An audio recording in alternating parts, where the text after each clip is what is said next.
No भुनक्तु सह वीर्यं करवावहै तेजस्विनावधीतमस्तु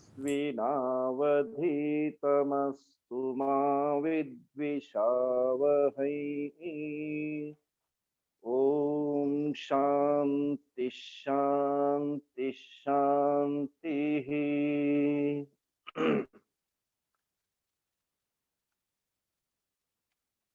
16वां अध्याय संपूर्ण हो गया है। फिर भी संक्षेप में एक बार पुनरावृत्ति करके फिर 17वें में जाएंगे और 2 अध्याय शेष रहेंगे। 16वां अध्याय का विषय है दैव असुर संपत् विभाग योग। दैवी और संपत्, असुरी संपत्, इन दोनों का जीवन में कितना प्रभाव पड़ता है, उसके लिए इसके अंदर बहुत एक एक चीज को समझाया कि पुरुषार्थ प्राप्ति के लिए किसकी आवश्यकता है और किसकी आवश्यकता नहीं। इसको समझाते हुए शुरू से ही कहा कि दैवी असुरी, असुरी को राक्षसी भी कहते हैं, ये दोनों संपत्तियां जीवन में अभयम सत्वशुं शुद्धि इत्यादि अध्याय से प्रारंभ हुई। पहला अध्याय, पहला श्लोक इस 16वें अध्याय का, इसके अंदर दैवी संपत्ति से प्रारंभ किया। और क्योंकि कहा गया कि अगर आपको संसार से मुक्त होना है तो आप दैवी संपत्ति अपनाओ और निबंधनाय, आप बंधित होना चाहते हैं अपने आप में, है ना, अज्ञान से बंधित होना चाहते तो आप क्या करें, आसुरी संपत्ति को अपनाएं। ये दोनों के दोनों आपके जीवन में बहुत प्रभावशाली बने रहेंगे। जैसे पहले श्लोक से भगवान ने चालू किया कि अभयम सत्व संशुद्धि ही ज्ञान योग व्यवस्थिति ही दानम दमः यज्ञ स्वाध्याय तपः आर्जवम्। सुंदर लिस्ट बनाते हुए कि जीवन में हम कुछ नहीं कर सकते, कम से कम एक दान दे दो, अभय दानम। दूसरों को तुम मेरे से बिल्कुल कभी भी सपने में भी नहीं डरना, मैं इतना तो आपको दान दे सकता हूँ, मेरे से कभी भी तुम्हें कोई नुकसान नहीं होगा, ये मैं आपको पक्की गारंटी देता हूँ। ऐसा किसी को आप अनुभूत, है न, करा सके कि ये बिल्कुल व्यक्ति मुझे न कायेन वाचा मनसा किसी प्रकार से मुझे डरा करके भय देने वाला नहीं। ऐसी एक मानसिकता, ऐसा एक व्यवहार के द्वारा आपको अगले को स्थापित करना होगा और तभी जाकर के उसके जीवन में लगे हाँ ये व्यक्ति मुझे बिल्कुल हार्मलेस। तो इसीलिए ये बहुत ही विशेष गुण है सत्व संशुद्धि, मेरे अंतकरण की शुद्धि। सत्वस्य शुद्धि सत्व संशुद्धि। जैसे मेरा शीशा बनेगा, अंतकरण एक शीशा है, उस शीशे में जितना हम निर्मल बनाएंगे उतनी मुझे बाहर की दुनिया निर्मल दिखाई देगी।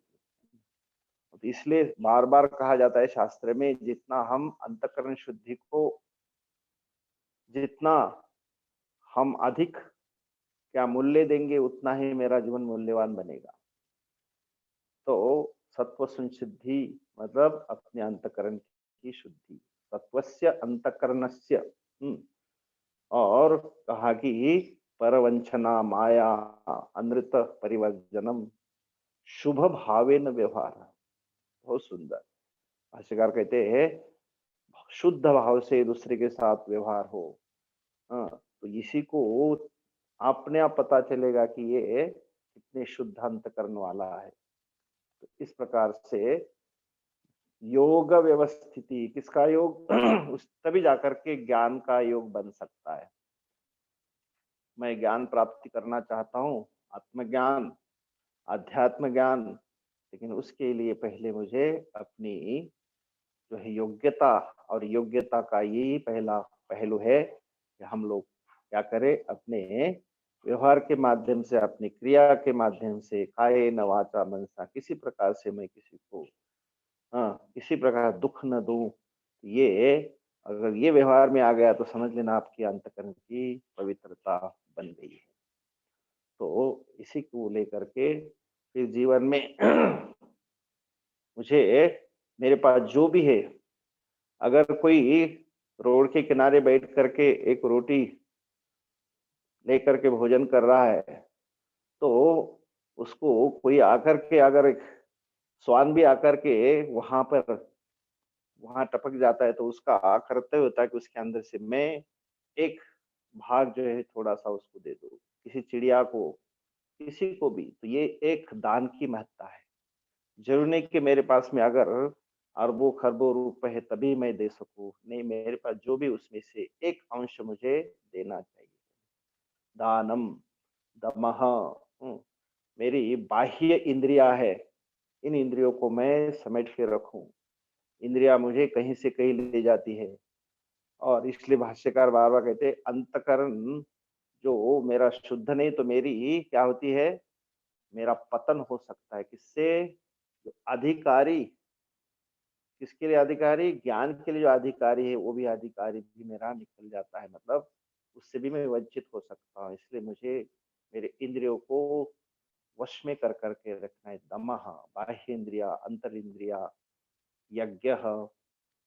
यज्ञ, यहाँ कई प्रकार के यज्ञ का भी विश्लेषण है, लेकिन जो जो मैं करता हूँ ये यज्ञ का स्वरूप, क्योंकि जो भी कार्य होता है उसके अंदर एक त्याग की भावना होती है कि मैं करूंगा, जो प्राप्ति होगी, मुझे जो फल मिलेगा वो भगवान का प्रसाद मानूंगा।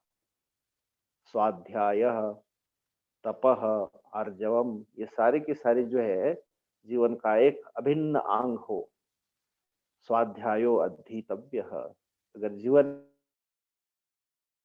में हम स्वाध्याय नहीं करते, अपने धर्म का, ग्रंथ का, जो मेरा धर्म ग्रंथ है, मुझे यही तो आगे चलकर फिर से अध्याय में कहा है कि शास्त्र तस्मात् शास्त्रम प्रमाणन्ते।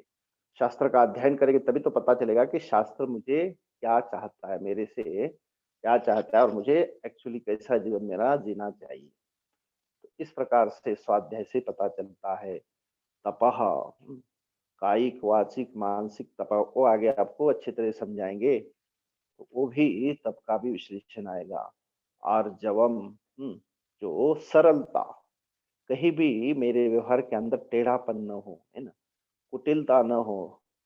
तो इस प्रकार से मेरा व्यवहार ऋजु भाव से, ऋजत्वम, और एक बार नहीं, सर्वदा, भाष्य करते हैं ऋजुत्वम सर्वदा, हमेशा मेरे व्यवहार के अंदर जो बोल रहा हूँ वही, जो अंदर की जो आवाज है उसी को मैं यहाँ बाहर बोल रहा हूँ।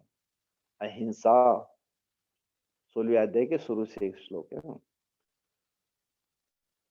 अहिंसा, क्यों मैं, मेरे साथ कोई हिंसा करता है तो मुझे बिल्कुल पसंद नहीं है, अच्छा नहीं लगता, तो मैं दूसरों के साथ भी क्यों हिंसक हिंसक व्यवहार कर सकूं, बिल्कुल नहीं। ये अहिंसा, सत्यम। Swami ji to say, even the thief doesn't like to tell you lie. रात को आपके घर में घुस गया और पूछता है कि तिजोरी की चाबी कहाँ है। और वहां अगर आप, अब उस चोर के साथ भी अगर, क्या कहते हैं उसके, क्या कर रहे, वहां पर भी असत्य बोल रहे, तो क्या बोलता है, मेरे जूठा कमान, ये बंदूक दिखाता नहीं तो सत्य बताओ। तो जो चोरी कर रहा है वो भी आपके असत्य को बर्दाश्त नहीं करता है। तो कहने का मतलब, एक्चुअल अपने धर्मार्थ और आध्यात्मिक व्यवहार के अंदर तो सत्य का तो इतना बड़ा स्थान है। तो सत्य, सत्यम अक्रोध। क्रोध आदमी को पहले अंदर जला देता है और फिर बाहर उसका तड़का लगता है ना। कुछ भी अगर अंदर गुस्सा होकर के अगर व्यवहार करोगे तो अपने आप ही उसका प्रभाव बाहर पड़ता है। इसलिए अक्रोध, त्याग, जीवन में अगर हमेशा संग्रह करने की प्रवृत्ति रहेगी तो कभी भी हम त्याग की भावना को नहीं अपना पाएंगे। तो एकदम अपोजिट है, किससे? संग्रह से त्यागः। शांति ही, जहाँ शांति होगी, शांति, वहीं जहाँ शांति हुई वहीं पे क्या होगी? प्रसन्नता होगी। अपैशुनम, दूसरों के कमियों को बड़ा करके लोगों के सामने दिखाना, है ना, इसको पिशुनता कहते हैं। लेकिन यहाँ अपैशुनम, बिल्कुल दूसरों की कहीं भी हम निंदा करके दूसरों की कमियां नहीं उजागर करनी चाहिए, क्योंकि मुझे अपनी ही कमियों को देखना चाहिए। तो अपैशुनम, दया भूतेषु, सबके अंदर, सबके ऊपर एक प्रकार की दया। मैं दूसरों की दया तो क्या कर सकता हूँ, लेकिन मैं प्रार्थना कर सकता हूँ। और जहाँ अगर मेरे से कुछ होता है तो वहां पर भी मैं कुछ अनुकंपा करके उसके ऊपर कुछ मदद कर सकता हूँ। भूतेषु अलोलुप्तम, जो बार बार चीजों को प्राप्त करने की, है ना, एक लोभ की प्रवृत्ति, वो नहीं होनी चाहिए, है ना। तो कहा जाता है, सामान्य तो लोभ है, लेकिन लोलुप्तम तो बार बार चीजों को इकट्ठा करना और प्राप्त करना, संग्रह करके रखना, और बार बार उसी के लिए और दूसरी चीज के लिए एक मन में जो है लालसा बना के रखना, कामना करते रहना, वो एक लोलुप्तम भाव होता है। मार्दवम, मृदु भाव, एकदम सॉफ्टनेस, जो मैं दूसरे के साथ जब व्यवहार करता हूं तो उसका किसी प्रकार से कोई भी, चाहे स्थूल रूप से हो चाहे सूक्ष्म रूप से हो, कहीं भी उसको मैं हर्ट न कर सकूं। रीही, एक लज्जा को री कहते हैं। कुछ भी काम करते हैं तो हमको बहुत अपने आप में भी एक प्रकार से एक अपना धर्म बचाते हुए अपने आप को फ्री ही, है ना, क्योंकि किसी प्रकार से मैं व्यर्थ कार्य न करूं। और जिससे कि मैं अपनी एक प्रकार से लज्जा बचा के रखूं, है ना। तो कोई भी कार्य करते हैं तो मुझे अपने आप में लज्जा होनी चाहिए कि मैं दूसरों से व्यवहार नहीं चाहूंगा, तो मैं अपने आप को कैसे इसे व्यवहार कर सकता हूँ। तो अपने आप में एक प्रकार की लज्जा हो, शर्म हो। अचापलम, शरीर के अंदर चपलता, आदमी कोई भी, कई कई लोग होते बिल्कुल शांत नहीं बैठ सकते, कुछ ना कुछ कुरापत करते ही रहेंगे, क्योंकि चपलता होती है। लेकिन कहते हैं अचापल्यम, इस प्रकार से तेजः क्षमा धृति, शौचम अद्रोह, न अतिमानिता, ये सारे जो है अधिक मान्यता, अद्रोह, किसी के प्रति क्रूरता न दिखाए, शौचम, एकदम पवित्रता मन में, बाह्य और अंतर, स्वच्छता अंदर की और बाहर की, धारण करने की शक्ति, धृति ही, और किसी के द्वारा कुछ अगर अनायास अनजान में कोई किसी प्रकार की गलती होती तो उसके लिए मैं क्षमा कर सकूं। तो ये सारे के सारे जो है संपत, और भगवान कह रहे अर्जुन के, हे भारत, दैवीम अभिजातस्य संपदम भवति, जो दैवी संपत में प्राप्त होता है, जन्म लेता है, उसी के अंदर ये अपने आप ये सारी जो है क्या होती है, ये सारे गुण उसके अंदर अनायास उसको मिल जाते हैं। लेकिन जो दूसरी है, कौन सी? जो आसुरी संपत है, उसके बारे में इस चौथे श्लोक से आगे बताते जाएंगे। दम्भः दर्पः अतिमानः क्रोधः पारुष्यम, पहले अपारुष्यम लेके यहाँ पारुष्यम, तो सारा का सारा जो एकदम जो एज इट इज दम्भ, दिखावा, जो अंदर नहीं वो भी दिखाना, दिखावा। दर्प, जो अति घमन, धन स्वजन आदि का अंदर जो है एक प्रकार की घमन, अहंकार। अतिमान, अपने आप को जरूरत से ज्यादा अपने आप को दूसरे के सामने प्रेजेंट करना। क्रोध, ये पहले भी बताया कि क्रोध से जो है अंदर पहले मुझे अपने आप को जला देता है, और दूसरों को भी अगर शब्द उसमें बोलोगे तो दूसरों को भी जला दोगे, है ना। पारुष्यम, परुषस्य भाव पारुष्यम, परुवचनम, दूसरों को क्या करना, कमी करके कोई अगर कुरूप है तो उसको बुला रहे तो तुम बड़ा सुंदर है। तो बेचारा कुछ जानता है तो बोले तू तो बड़ा विद्वान है इसमें। तो दूसरों को जान करके किसी न प्रकार से उसको दुखी करना, पारुष्यम अज्ञानम च अभिजातस्य, ये अज्ञानता, अविवेक जो है, ये सारे के सारे जो है आसुरी संपदम अभिजातस्य, जो आसुरी संपत्ति में पैदा होता है उनके अंदर ये अपने आप ही सारे गुण उतर जाते हैं। तो फिर 5वें अध्याय 5वें श्लोक में कहा कि अर्जुन, हे पांडव, दैवी संपद विमोक्षाय, दैवी संपद अगर किसी के पास में है, अच्छे गुण किसी के पास में है, तो वो क्या होगा, उसका मोक्ष होगा। विमोक्षाय, जो जीवन का चतुर्थ पुरुषार्थ है मुक्ति के लिए।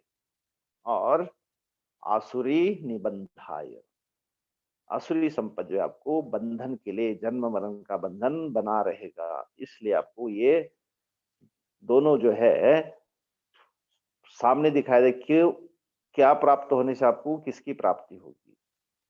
तो आपके पास से दैवी संपत्ति है तो जरूर आपकी मुक्ति होगी, और आपने अगर आसुरी संपत्ति अपनाई तो आप अवश्य ही बंधन में, इस जन्म मरण के जब बंधन में पड़ेंगे। तो अर्जुन को वो था कि शायद मेरी कौन सी होगी, भगवान ने उसको क्लियर किया, हे पांडव,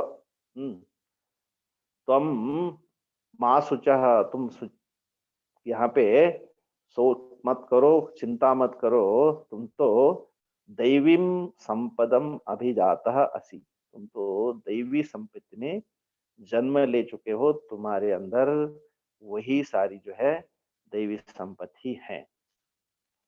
तो इस प्रकार से बता करके फिर आगे कह रहे कि दो प्रकार की सृष्टि है, दो भूत सर्गो अस्मिन लोके, इस लोक में दैव और आसुर, ये जो है दोनों के दोनों सबके अंदर विराजमान है। तो भगवान कहते कि दैवम विस्तरशः प्रोक्ता, देव, जो दैवी संपद जो है पहले विस्तार से बताई, अब जो है वो बाकी है कौन सी, आसुरी। तो कहते आसुरम, हे पार्थ में सुनो, आसुरी संपद आप सुनिए। आगे 7वें श्लोक से कह रहे, प्रवृत्तिम निवृत्तिम जनाः न विदुः असुराः। फिर उसकी बात करें, असुर संपत्ति के लोग क्या करना है, क्या प्रवृत्ति, कहाँ से अपने आप को रोकना है, क्या निवृत्ति, वो लोग नहीं जानते। पवित्रता क्या है, स्वच्छता क्या है, शौचः न जानाति, शौचः आचारः न जानाति, सत्यम अपि तेषु न विद्यते। उनके अंदर, आसुरी संपत वाले के अंदर वो सत्य गुण नहीं होता। असत्यम अप्रतिष्ठन्ते जगदाहुरनीश्वरम अपरस्पर संभूतम किम अन्यत काम हेतुकम। कहते कि सारा का सारा जगत कैसा है, असत्य के ऊपर ही टिका हुआ है, इसका कोई भी कारण नहीं है। अनीश्वरम, यहाँ कोई भी ईश्वर नहीं है। और अपरस्पर संभूतम, एक दूसरे के सहयोग से ये सारा जन्म जो है, विश्व जो है पैदा हुआ है, इसी पे टिका हुआ है। और अन्य जो है कोई इसके लिए कारण नहीं है। किम अन्यत काम हेतुकम, अन्य किसी का भी यहाँ पे कोई किसी प्रकार से कोई यहाँ कारण नहीं है। ये सब जो है अपने आप ही सब पैदा होता है, मनुष्य स्त्री के संयोग से जो है ये सब जो है दुनिया क्या होती है, जन्म लेती है और वहीं उसी के अंदर खत्म होती है, इसके बाद में कुछ नहीं है। तो अनिश्वरवादी लोग इस प्रकार से सोचते, मतलब वही आसुरी संपत्ति वाले, इस प्रकार की बुद्धि जिनकी ये ताम दृष्टिम अवष्टभ्य नष्ट आत्मन अल्प बुद्धय, असुर संपत्ति के लोग ऐसे दृष्टि का, अनिश्वरवादी दृष्टि का अनुसरण करते हुए, अपनाते हुए, उनका आत्मनः नष्ट आत्मनः, उनकी जो है आत्मा या नष्ट हो गया, मतलब उनका अंतःकरण जो है कलुषित हो गया, अल्प बुद्धि वाले हैं। और उनको इसके बाद में भी वो उस वो महा, जो मेरा महा पुरुषार्थ है, परम पुरुषार्थ है, उसके लिए वो वहां से वंचित हो जाते, इसलिए नष्ट मतलब वहां से उनका पतन हो जाता है। फिर वो कभी भी उस पुरुषार्थ के लिए अधिकारी नहीं होते। अल्प बुद्धयः उग्र कर्माणः, उनका हर कर्म जो है उग्र होगा। भवंती अ, क्षयाय, ऐसे लोग जो है जगत के जगत के अनिष्ट के लिए, जगत का अहित करने के लिए पैदा होते हैं। अहिताः जगतः, जगत के अहित के लिए, क्षयाय, जगत के अनिष्ट के लिए वो हमेशा पैदा होते हैं। कामम आश्रित्य दुष्पूरम दंभमान मदान्विताः, काम का आश्रय लेकर के जिस काम को कभी भी आदमी पूर्ण नहीं कर सकता, दुष्पूरम कामम आश्रित्य, दुख से मतलब उसको पूर्ण किया ही नहीं जा सकता। आग के अंदर कितनी लकड़ी डालने के बाद शांत होगी? हो ही नहीं सकती। इसलिए दंभ मानम मदान्विताः, दंभ मान उससे जो है चूर हो चुके, मोहात गृहीत्वात् असद्ग्राहान, मोह के कारण असत असत्य रास्ते को अपनाते हुए, ऐसे ग्रह के सवारी करते हुए, ऐसे नौका के ऊपर सवार होते हुए, असत्य की नौका पे सवार होकर के प्रवर्तन्ते असुचि व्रताः, इस प्रकार के लोग हमेशा व्यवहार करते हैं। चिंताम अपरिमेयांच, उनकी चिंता का कोई अंत नहीं है। कब तक? प्रलयांता, मरने तक ऐसी चिंता को क्या करते हैं? अपनाते, उपाश्रिता, उनका आश्रय लेते हैं। काम उपभोग परमाह, कामना और उसका भोग करने के लिए क्या करते हैं? हमेशा एतावत इति निश्चिता, यहाँ है जब तक है तब तक जो है आनंद ले लो, मजा ले लो, पैसा नहीं तो कर्जा ले लो, और कर्जा फिर देना पड़ेगा वापस, तो बोलते अरे मरने के बाद खून किसने देखा है ना? इस प्रकार की भावना दृष्टि वाले लोग काम उपभोग परमाः ये तावत इति निश्चिताः, आशा पाश शतै बद्धाः, सैकड़ों ऐसी आशय उनसे बंधे हुए। काम क्रोध परायणाः, कामना क्रोध परायण से जो है एकदम हमेशा परायण उसी के अंदर लगी हुई है। ईहन्ते काम भोगार्थम, इसमें ईहन्ते मतलब चेष्टते, लगे रहते, काम भोग अर्थम अन्यायेन संचयान, कामनाओं को उपभोग करने के लिए अर्थ चाहिए, तो कहते अर्थ भी कमाते हैं किस तरह से? अन्याय के अधर्म के रास्ते से वो ऐसे उस धन को संचय करके अपनी कामनाओं को पूरा करना चाहते हैं। और कहते भी है क्या कि अरे मैंने देखो ये कमाया, अरे मैंने वो किया, मेरे मन की जो इच्छा थी उसको पूरी की, इदम अद्य मया लब्धम, ये मैंने प्राप्त किया, इदम प्राप्त से मनोरथम, ये मुझे बहुत अच्छा लगता है, ये इसको भी मैं कमा के ही दिखाऊंगा, इदम अस्ति इदम में भविष्यति, ये मेरा है और वो भी मेरा होगा, पुनः धनम, इसके अलावा और भी धन कमाऊंगा, और मेरे जो शत्रु है उनको मैं मिटा के ही रखूंगा। असौ मया हतः, एक को तो मैंने मिटा दिया, और अपरानपि हनिष्ये, अन्य को भी मैं उनको भी निपटा लूंगा। मैं तो ऐश्वर्यवान हूँ, ईश्वर अहम, मेरे पास सब जो है, मेरे पास में सब ऐश्वर्य है, मैं उसका भोग करने वाला हूँ। अहम भोगी बलवान सिद्ध सुखी, मैं बलवान हूँ, मैं मेरे पास सारा सुख, मैंने सुख की सामग्री इकट्ठा की है, और मैं सिद्ध हूँ, मेरे पास में कोई भी कमी नहीं है। संपन्न पुत्र ही पौत्र ही नृप्ति भी ही, मेरे पास में सारा जो मेरा स्वजन है, जितनी सारी पुत्रेशना वित्तेशना लोकेशना सब मेरे पास में, सब जो है पर्याप्त है, तो मैं सिद्ध हूँ। आढ्य, धन से मैं बहुत संपन्न हूँ। अभिजानम अस्मि, ऐसे कुल में ऐसे वंश में मैं पैदा हुआ कि मेरे बहुत विद्वान लोग हैं, पढ़े लिखे हैं जिसके अंदर, और सब समाज में माने हुए हैं। कहा अन्य अस्ति सदृश मया, मेरे जैसा और कोई भी नहीं है। यज्ञ में मैं यज्ञ करूंगा, उसके अंदर खूब दान दूंगा। और यज्ञ में दान दे करके इति अज्ञान मोहिता, और वो जो ज्ञान है, जो जो मैं यज्ञ में दूंगा किसके लिए? ने केवल नाम के लिए, कीर्ति के लिए। अनेक चित्त विभ्रांता मोह जाल समावृता, अनेकों चित्त से भ्रांत, मोह के कारण, मोह ही जाल समावृता, ऐसे मोहित होकर के उनके चक्षु के ऊपर, उनके ज्ञान चक्षु के ऊपर एक प्रकार का पर्दा आया हुआ है। आवृता समावृता, काम भोगेशु प्रसक्ता, कामना के पूर्ण करने के लिए भोगों में लिप्त हुए। नरके असुचौ पतंती, ऐसे लोगों के लिए फिर उनका आरक्षण पक्का है कि ऐसे अपवित्र नरकों में वो गिरते रहते हैं। हमेशा आत्म संभाविता स्तब्धा, मैं सर्वगुण संपन्न हूँ, सर्वगुण विशिष्ट हूँ। स्तब्धा, किसी के सामने झुकना नहीं, कभी भी किसी को प्रणाम नहीं करना।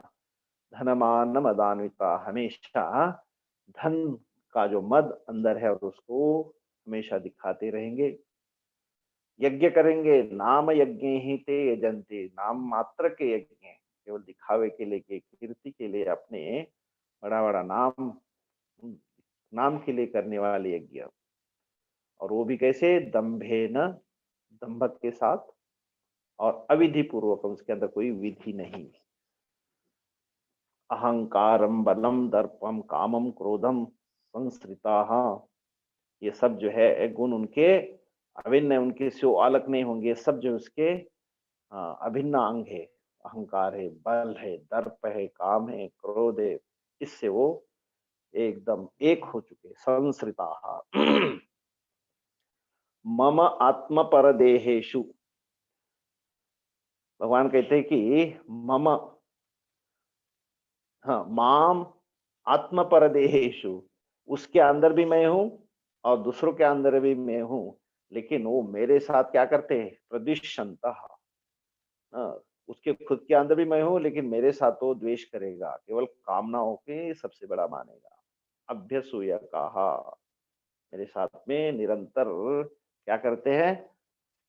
सन्मार्ग स्थानाम सुखेशु, हमेशा दूसरों के अंदर जो गुण है उसको वो सहन नहीं कर पाते और उनके अंदर द्वेष करते रहते।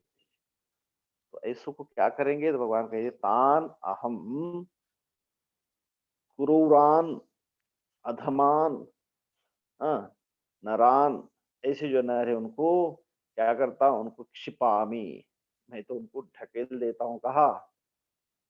आसुरीशु योनिषु, अशुभान, ऐसे अशुभ योनियों में मैं उनको ढकेल देता हूँ। और फिर एक बार नहीं, वो अगर अपना व्यवहार नहीं छोड़ते हैं तो कहते अजरसम, क्षिपामी अजसम, अजस्रम, हमेशा निरंतर वो ऐसे गिरते रहते।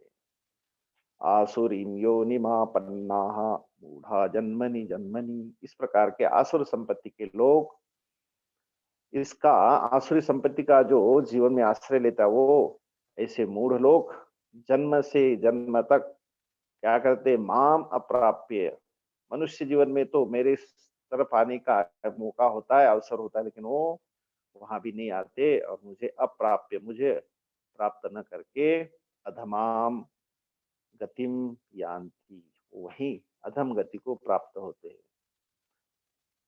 और फिर कहा गया कि ये जो है जीवन में हमारे लिए स्वर्ग का द्वार है ही है और नरक के भी द्वार है। आप चुनोगे, चुनने के लिए अपने आपके पास में भगवान ने क्या दिया है? आपको विवेक दिया है। तो उस विवेक का अगर आप इस्तेमाल करेंगे तो आप अवश्य ही इस नरक के द्वार को अवॉइड करेंगे।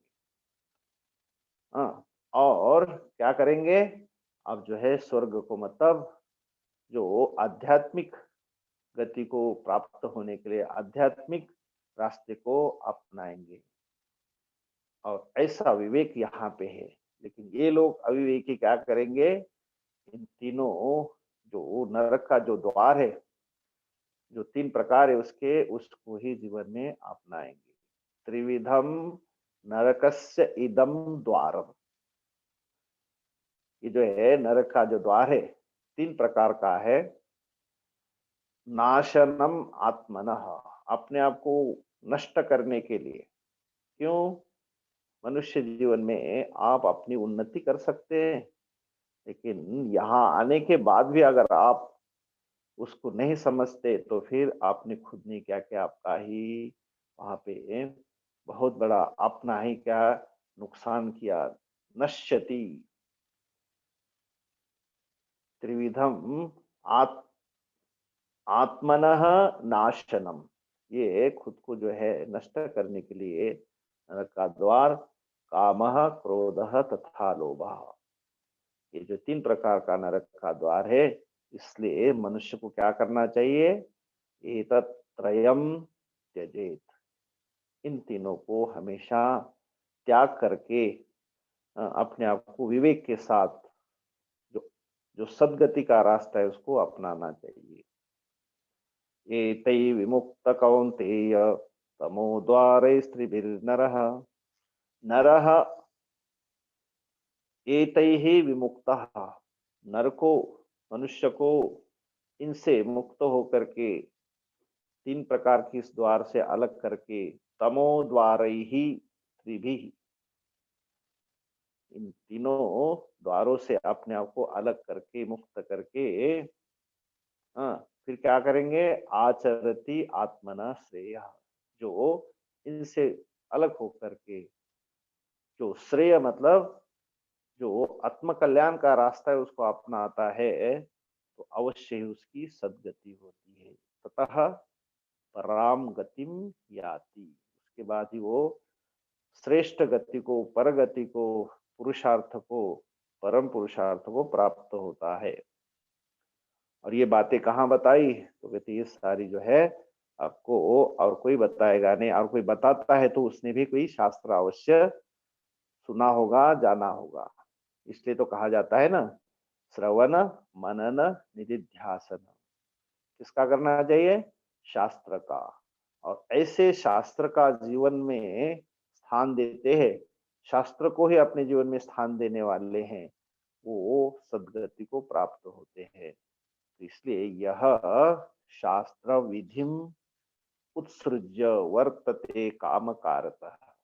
लेकिन इसके विपरीत जो लोग होते हैं, शास्त्र विधिम, शास्त्र का जो ज्ञान है, शास्त्र की जो विधि है उसको उल्लंघन करके काम कारतः, काम के द्वारा जो प्रेरित मैं ये पूरा करूंगा, ये इसको मैं प्राप्त करूंगा, उस कामना को मन में रख करके अगर उसी का अनुसार वर्तते व्यवहार करता है तो उसको फिर न स सिद्धि आपनोति, इस जीवन में सुंदर विवेक प्राप्त करने का एक सुंदर अवसर था, उसको वो खो देता है।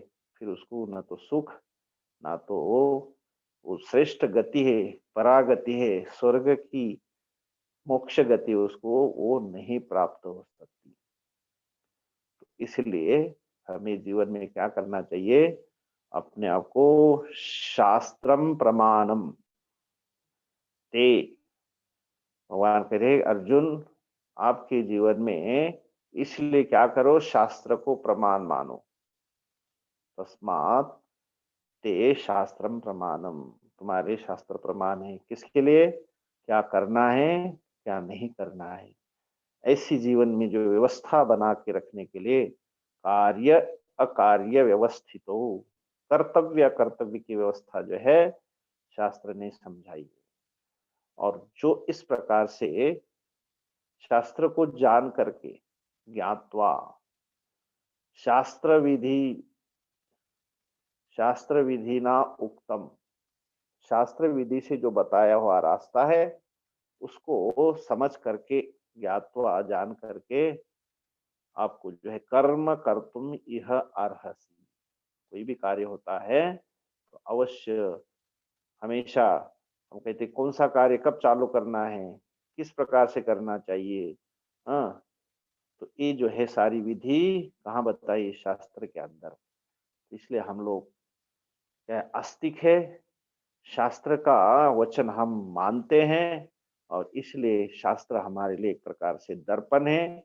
और उस दर्पण के अंदर जैसे बाह्य दर्पण में मैं अपने आप को देखता हूँ, वैसे इस शास्त्र रूपी दर्पण में मैं हमेशा अपने आप को देखूं कि शास्त्र मेरे लिए क्या बताता है। भले मैं इस शरीर को देखता हूँ इस मिरर में, लेकिन उसके अंदर इस शरीर को नहीं बल्कि आत्मा को हाँ, देखा जाता है कि शास्त्र बताता है कि तुम दुखी हो या सुखी हो, तुम बुद्धू हो या बुद्धिमान हो। इस प्रकार की आपको जो है भगवान जो है शास्त्र के माध्यम से समझाते। तो शास्त्र हमारे लिए सर्वोपरि है। और जो इस शास्त्र का अनुसरण करता है, जिसने अपने जीवन में शास्त्र को सर्वोपरि माना है और उनके ही सत्संग सुन करके, उनका ही ज्ञान प्राप्त करके अपने जीवन में अपनाता है, तो वो अवश्य ही इस जीवन को सार्थक करके परम पुरुषार्थ को प्राप्त होता है। इसलिए अर्जुन, तू भी इन शास्त्र के विचारों को सुन करके, जान करके ही ये सारा काम आगे का जो कर्म तुम कर सकते हो। कर्म कर्तुम इह अर्हसि। तुम्हें वैसा ही कर्म करना चाहिए जो शास्त्र ने बताया। तो ये शासनात्मकम शास्त्र मुझे जीवन का शासन समझाता है। तो इस प्रकार से ये पूरा का पूरा शास्त्र जो है हमारे लिए, मुझे अपने आप को उन्नति को प्राप्त करना है या अधोगति को प्राप्त करना है, ये मुझे समझाता है। तो इसलिए मुझे इस शास्त्र को समझ करके ही मेरे जीवन में एक जीवन का मुझे एक मार्ग अपनाना चाहिए। नहीं तो फिर बहुत विलंब हो जाता है ना। यह चेद वेत्ति सतम अथ सत्यमस्ति। यहाँ जान लिया तो आपने जो है पूरा किया जो करना था। अथ चेत न वेत्ति, इसके बावजूद आपने नहीं जाना तो महती विनष्टि, फिर आपका सब सर्वस्व जो है हर जाता है। फिर देर होते कि फिर बाद में अरे इतना सुंदर जीवन मिला था, इसके अंदर बहुत कुछ करने का मुझे अवसर मिला था, लेकिन मैंने यूं ही खो दिया। बाद में केवल पश्चाताप ही शेष रहता है। इस प्रकार से ये 16वां अध्याय, इसके अंदर 24 श्लोक हैं, दैव असुर संपत नाम से यहीं समाप्त होता है। तो 16 अध्याय हम पूरे किए हैं। फिर 17 अध्याय प्रारंभ होगा, तो उसको कल शायद नहीं हो पाएगा, आपको फिर मैं परसों से शायद हम लोग करेंगे। अब ये जो है इसके बाद में हम लोग करेंगे। ओम पूर्णमद पूर्णमिदम पूर्णात् पूर्णमुदच्यते पूर्णस्य पूर्णमादाय पूर्णमेवावशिष्यते। ओम शांति शांति शांति। हरि ओम। श्री गुरुभ्यो नमः। हरि ओम। आज हम लोग